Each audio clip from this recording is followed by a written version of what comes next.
good evening to Joy too. And also a huge good evening to everyone out there, to all our listeners. Always pleasant to have you guys in the show.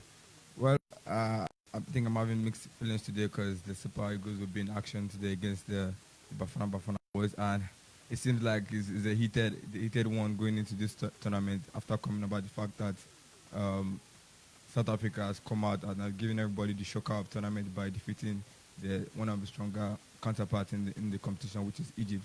So definitely it's going to be a dicey one for Nigeria today. So we're looking forward to that today. Okay, I remember some times ago when we talked about South Africa being one of, sometimes they tend to be like a tough team against Nigeria. And I remember one of our listeners was saying, please don't you ever. Don't, you remember then? Yeah. And then Saturday, she was, it wasn't Saturday. On Saturday, I was listening actually. Okay, was it? I can't remember. But I know it's not just once. I think it's Yeah. about Yeah, twice or it three happened times like now 2 that weeks ago that people too. have said, please don't you ever compare Nigeria with South Africa. But I know think at this Tunde point, will always never agree with you. Tunde yeah, Olawo Tunde, will exactly. Tunde always Olawo is never another agree with person you. who Yes, who doesn't want to hear always South never want to hear South Africa, and Nigeria being on the same same round. And Nigeria, yeah, we Definitely. understand. But the recent time has shown us that sometimes we have to like give respect to these guys. They are actually very, very good side, and they showed us that in the qualifiers, getting 4 points from a possible 6 for Nigeria. So today it's going to be a different ball game. You know, we're going to talk about the FIFA Women's World Cup. Basically, talk of the fallout from the FIFA Women's World Cup. Joy, Megan Rapinoe was voted the MVP. She won the Adidas Ball. She won the Golden Ball. Absolutely amazing athlete at 34-year-old, and she's been in the news even while the tournament was going on. Basically, about a comment with the president Donald of the US, Trump. yeah. Yeah, I mean. I really don't want to go into reasons why they've been having back and forth. Between each other. It's not something I want to talk about or delve into on the show. But now she is saying that she doesn't think that the United States Women's World Cup winning team would accept an invitation from President Donald Trump to visit the White House. Quoting her, she was talking to the CNN, and she says, I will not go, and every teammate that I've talked to explicitly about it will not go. I don't think anyone on the team has any interest in lending the platform that we've worked so hard to build and the things that we fight for and the way that we live our life. I don't think we want to go to be co-opted or corrupted by this administration, she says. But what do you make of the United States team generally? I know I've not gotten your thoughts about them winning the World Cup back-to-back, and then I think 4 times now. They have 4 stars in their shirts. I mean, it's massive for them, back-to-back champions. They went to this tournament as one of the biggest favorites, and yes, they came out triumphant. About Sunday's game where they went and they got the needed victory, a very convincing victory against the Netherlands side. The Netherlands side that we are coming to strong to this team, but we've not seen the European side. I want to dethrone the US for now. We are yet to see that side already for now. Looking at what Rapinoe has been saying, even before they went into the quarterfinals or even the round of 16, she has always been saying that if they go on to win this tournament, she is not going to visit the White House due to the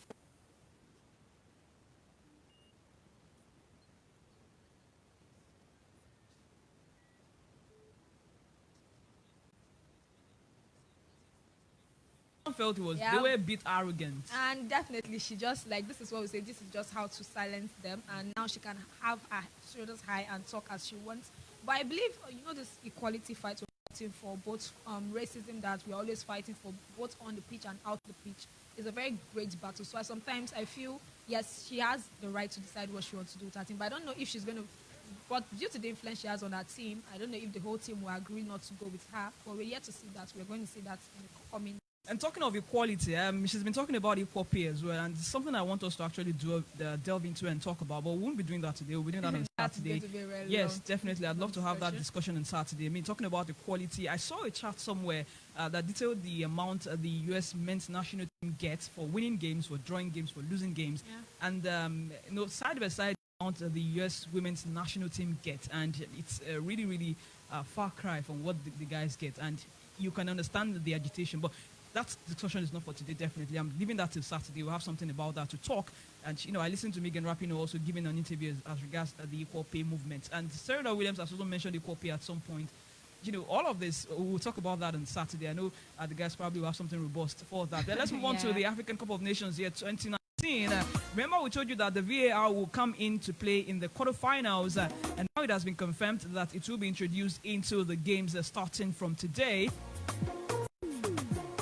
increasing the possibility of drama, especially as Nigeria clash with rivals. Like I said, rivals, South Africa and Cairo. Some don't believe South Africa is rival. They are rivals to Nigeria. Wow. Whatever you believe, we wait to see what's the outcome of that be eventually. The Confederation of African Football originally planned to use VAR from the semi-final stage, but it will now be effective as from the last 8. Several marginal offside calls and an erroneous handball decision, which Ghana felt might have contributed to their early exit from the tournament, have been in the extent of controversy so far at the 2019 edition of the tournament in Egypt. VAR has not been extensively used on the African continent. The first time we tried it was at the CAF Champions League, and we remember how that ended, and we're still waiting to see who the winner of the Champions League is based on the VAR troubles. Hopefully, we won't be having issues like that when the VAR comes to play today. But Tolu, I need to ask you.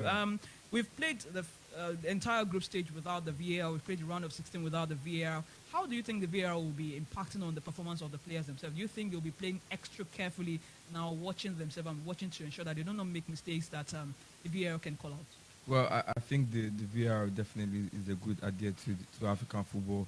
Definitely, we've seen VAR in European competitions, we've seen in English Premier League, we've seen in Spanish La Liga too. So I think it's a good addition for African football. Well, talking about the fact that if players will be playing probably carefully according to the fact that they don't want to maybe go too much on the opponent. Well, I think most of these players are probably used to this VAR. I think most of them are playing for their clubs in Europe.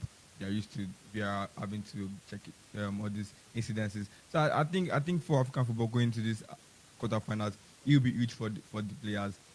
We saw the fact that we've seen so for us to go back and check if I think it's going to be a good one for us. Definitely, we'll be favoring some teams. We'll not be favoring some teams. We don't want Nigeria to be on the on the negative. Yeah, the one that doesn't get the favor. Don't get the favor. So I think it's a good addition for Africa. But hopefully we'll see go and make good things for us. You said something earlier on. You mentioned the fact that some of these players are used to VAR in their various clubs, and I'm wondering how many of the Nigerian players actually are used to VAR. Well, I think a lot of them. Okay. A lot of them. Kenneth Romero in Spain, yes, maybe. And the guy is playing in China. Is there VAR Well, in China? I mean, Olaino in Torino. Yeah. How many? You're mentioning names now. Okay. Alex Iwobi in us now. One game, maybe one game. Yes, it was tested last season. Yeah, where? Leicester. In which game? That was tested. Was it Leicester? Yes, it was in Leicester. In this Was Leicester FA Cup? during the PL Premier League, just tested. There was a test run for it. No, it was in the cup game. The test run was in the cup game, not in the not Premier League. It was tested in Premier League too. It was in the cup game, not the Premier League. I remember that very well. But yeah, cup game. Odion Igalo plays in China. I've not heard of VAR in China. I'm looking at Ahmed Musa plays in Saudi Arabia. Is there VAR in Saudi Arabia? I'm just saying. I'm not saying. Well, we used it at the World Cup. Come on, remember that? Yeah, a lot of them were Etebo at the World Cup. A lot of us players were at the World Cup. You win. I surrender. You win. Now let's talk about the game proper. Odion Judy Gallo has predicted that it's going to be a tough encounter against Bafana, but he says Nigeria will be ready for the game today, with local fans expected to cheer the Super Eagles on against the conquerors of their national team. Igalo said Nigerian players must do enough on the pitch to justify the support. The marksman, who has pulloid 3 goals at the tournament so far, said the team weren't exactly happy. They weren't entirely happy with the 3-2 victory over Cameroon, but this time around they are very prepared and fully prepared, basically, to take on South Africa. Like Joy mentioned, Nigeria played South Africa in the qualifiers, yes, and the Super Eagles have a fair idea, basically, of what to expect from Bafana.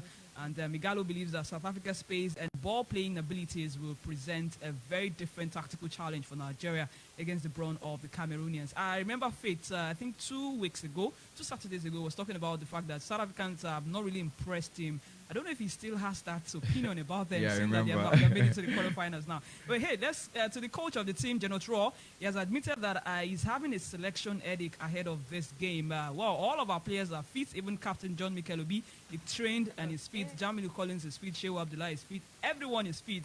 And then the question is, who will he be having? He says he's having selection headache as to who will be playing in any of those games. He was speaking at a pre-match press conference yesterday, and the Franco-German doubled down on his stance, pointing to not only their performance against Egypt, but the fact that South Africa would be in familiar surroundings at the Cairo International Stadium, where they eliminated Egypt, whilst the Super Eagles would have to adjust to both the stadium and the climate in Cairo.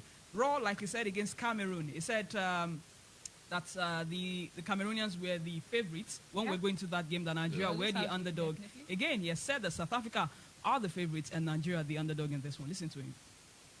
realistic. We believe that we still have to improve. We had difficult games. We lost against Madagascar.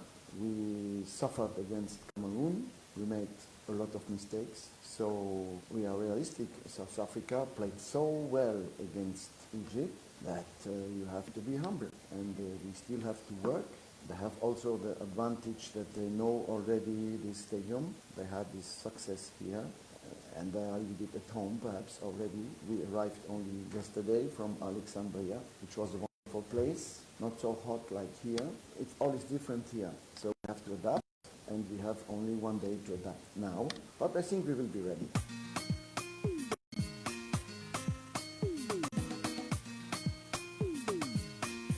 Okay, I hear Cairo is even much more hot than Alexandria. But they have to adapt. Joy, are we really underdog in this game against South Africa?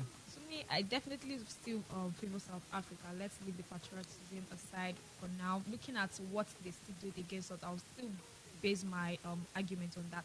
Out of a possible 6 points, they were able to grab 4. Although we came out with argument later on, yes, our goal was disqualified when we went to South Africa to play the return leg. But it came to our own home here and we were beaten hands down. That was my first Super Eagles game I covered. And I remember witnessed the defeat. your kind of pictures and everything I saw in that game. I remember how you looked like. So looking at the South African side and looking at what he said, the climate. Come on, these guys played against the host under that kind of climate and they won. I mean, the Super Eagles should go there with their mind in this game. If we're going to go with this kind of okay, we expect miracles during the second half. Those kind of second half games will be playing this tournament. Come on. I just hope we don't go with that kind of mentality, that kind of mindset, that kind of tactics. Let's add the tactics there. But the tactics, looking at what the coach will start from the very beginning, kind of players is going to list out will determine everything I'll play on in that particular game. And like you said, having the dilemma, I'm also having one. Looking at what I'm expecting to bring out today against South Africa. Okay, and Tolu, based on the mistake you saw against the Cameroonians, we at some point we were flat in the midfield and it felt like the midfield was falling apart. And then some rejuvenation of some sort saw us, in the second half coming over and then taking that comeback victory thanks to Musa and of course Alex Iwobi, the Arsenal man there. Based on those mistakes, how do you expect Raw to approach the game? Well, I think all these things boils down to the personnel who are going to be picked for the first 11. I think over the years we've seen the fact that Ken Rowe has not been able to still pick his best 11. We still see a lot of talent left on the bench and a lot of players who are not meant to be playing on the field are actually left on the field. So I think the Madagascar match must have actually given Raw probably a wake-up call. We saw the fact that he was able to sub Chukwueze in as at 50th minute in the Cameroon match. So I think he's able to know that there are some players who can actually go into the match and make a difference. The likes of Onyekuru has not even kicked a ball in tournament and definitely a talent to be. So I think Raw has to actually pick his best starting 11 for this match. You know, the fact that all the players are fit. Jamie Collins is fit. I've not seen a lot of Chidozie Awazem on the right flank. He's not been productive a lot. The fact that we have Etebo and Ndidi in the midfield. We also need Alex Iwobi to be on his best form today. So I think it will be a good one, dicey one. Nigeria versus South Africa, always a tough one. Nigeria has failed to win. Out of the last 5 meetings, we failed to win one match. We've drawn 4 and lost 1. So I think it's going to be a big one for South Africans. They obviously want to come. You see that their players, the ones that they want to actually step up, are stepping up. Lodge got the winner against Egypt. Persita were very, very dangerous on the counter to likes of Motiba up front, very strong striker. So I remember Persita against so I think it's going to be a very difficult one, but it's the quarterfinals. We know the boys can actually. We have talent, so much talent on our plate. So I think it's going to be a good one, and we just see who wins the tactical battle. Okay, quickly, like I always do, I put people on the spot. I love doing that a lot. So I'm starting with Joy. Why does it have to be me? The ladies first to say. Okay, looking at the game going in today, we've not been scoring a lot of goals before this tournament, but I'm surprised, maybe because we needed to score 3 to be able to win the other day. So I'm not expecting a lot of goals today, but whoever gets the first goal to me, maybe to win. Please pick somebody. 2-1 win. Okay. You don't want me to chase. Yes. You're there to deport me from Nigeria. Nigeria, of course. So look quickly. Well, I think both teams have actually been suffering from scoring goals early in the match. Yeah. Both teams actually scored their goals in the second half, 20 minutes to the end of the match. So I think who gets the first goal might probably win this match. So it feels like it's going to be that soon. I think Nigeria might edge this. I'm not too sure, but Nigeria will edge this one because I want to see them in the semi-final. We're not giving them the semi-final as where we want them to be. So I think Nigeria should actually edge this one. Please, you book 2-1. What is Please, you're not going without a prediction today. Please, we need to move on. Senegal is also playing Benin Republic today. It's starting in the next about 12 minutes from now. Am I right? Yeah. About 17 minutes, I beg your pardon. About 17, 16 minutes from now, Benin Republic will take on Senegal. And Senegal boss Ali Cisse says they're really very. They say they're trying to be very careful. Because of the surprise exit of Egypt, of Morocco, especially at the hands of this Benin Republic, and they are saying that they have been very, very careful at this point. But yes, it could just be the year for Senegal to lift the title. They are still waiting for a title. Senegal is waiting for a title. So that explains why they say maybe this could just be the year. Ghana said it could probably be the year, but hey, they fell along the way. They are gone. Okay, we're moving away from African stories now. Quickly, something from Enugu Rangers, where club legend Benedict Ugu has been appointed as the interim head coach of Rangers International following the departure of Benga Ogumbote, who led the Flying Antelopes, I beg your pardon, to a third-place finish in the NPF Championship playoffs last season. The former Rangers defender, fondly called Churigede, will take charge of the 7-time NPFL champions till the appointment of a substantive technical advisor. This is where I missed Oba. And you would have known, if I just mentioned that Churigede, you would understand who we're talking about. Hey, okay, the Rangers general manager, Davison Owumi, said, and I quote, there is no room for any vacuum, and Ugo has shown through his actions and technical contributions that he has what it takes to lead our team on a caretaker basis. So is the caretaker manager till they appoint a new one there. We're moving over to the European scene quickly. Some transfer stories, rumors has got Ole Gunnar Solskjaer talking, and as he's been reacting to the news about Pogba in the last couple of weeks. Basically, Pogba's agent Mino Raiola has been speaking and talking a lot. In fact, perhaps speaking to every media available that I think it meant for him to come and talk to SplashFM. And he says Ole Gunnar Solskjaer has dismissed speculation, and he says that all of these talks you're just saying is about the agents. The agents talk all the time, and as far as he's concerned, he's not taking any of that to heart. And Mesut Ozil, we understand that Fenerbahce have released a statement that they are not making a move for Mesut Ozil. Basically, it's about the wages. They said in the statement, under the current economic conditions, such a step is not possible for both parties. We join our partners at the BBC for the BBC Premier League update. We return, to wrap up the show basically. BBC Premier League update from the home of Premier League football. Hello, I'm Shojo Saka at the BBC Sports Centre. Paul Pogba's agent hopes there will soon be a satisfying solution for all parties regarding the player's future. On Friday, Mino Raiola told a British newspaper the France international wants to leave Manchester United. He's told British radio the midfielder has been professional and has done nothing wrong in his time at Old Trafford. The former Everton midfielder, Leon Osman, says Pogba's departure would be worrying for a squad that already lacks leadership. They're lacking that. Who's going to demand that I play my best? Who's going to make sure that if I'm not performing, they're going to be on my case to make me perform? And years ago, you had 6, 7, 8 players like that in your team. Then it became a handful. And now it seems solely up to the manager to demand that you perform. And teammates used to do that for you, so I think United need a few players like that. Wolves have allowed striker Raul Jimenez to miss their pre-season tour of China because of their early start to the new season. The Mexican was the player of the tournament in their Gold Cup win. Morocco's Romain Saiss has also been granted leave because of his Africa Cup of Nations involvement. Last year's 7th place finish means Wolves are involved in the second Europa League qualifying round. That starts in just 2 weeks' time. And for more football news from the BBC, go to bbc.com/football. BBC Premier League update from the home of Premier League football.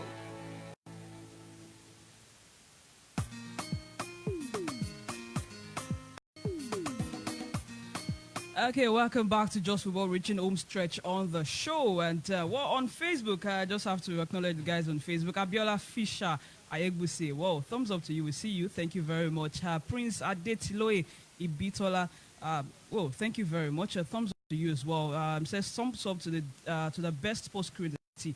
Keep it up. Peter Ifeoluwa Bamdele is predicting Nigeria 1, South Africa 0 up Nigeria. Well, listen to Sports Bank tomorrow. We've got lots of gifts for you, and we'll be telling you about how to predict and win something actually very, very good. But hey, we'll tell you about that on Sports Bank tomorrow morning. Finally, on transfer scene, before we leave, Roma are interested in signing Toby Alderweireld. That's the report. Can they actually sign him? Is valued at how much? Okay. Well, his age. His age is a consideration as well. And Inter Milan are also hoping to seal that deal for Romelu Lukaku in the next coming days. Reports as well. All of these are just reports. Anything can happen at the end of the day. All the best to the Super Eagles of Nigeria when they take on South Africa today, 8 p.m. Nigerian time. And be sure to cheer Nigerian on to victory. Thanks for being a part of our show today. We have to leave. Join us next Wednesday at 4:30 p.m. for another edition of the show, Just Football. But tomorrow at 7:30, we're back.